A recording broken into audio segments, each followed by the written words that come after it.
কবিতা আমার বহুকালের প্রেয়সী। বোধ করি আমার যখন রথির মতো বয়স ছিল, তখন থেকেই আমার সঙ্গে বাগদত্তা হয়েছিল।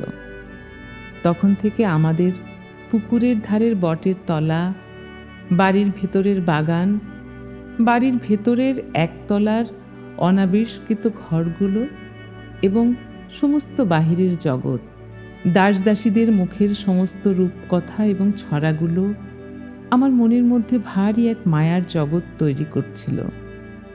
তখনকার সেই আবছায়া অপূর্ব মনের ভাব প্রকাশ করা ভারী শক্ত, কিন্তু এই পর্যন্ত বেশ বলতে পারি। কবি কল্পনার সঙ্গে তখন থেকেই আমার মালাবদল হয়ে গিয়েছিল।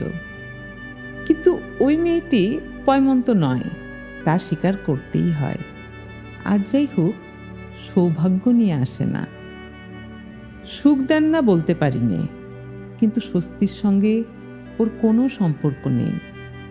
যাকে বরণ করেন তাকে নিবিড় আনন্দ দেন, কিন্তু এক এক সময় কঠিন আলিঙ্গনে হৃৎপিণ্ডটি নিকড়ে রক্ত বের করে নেন।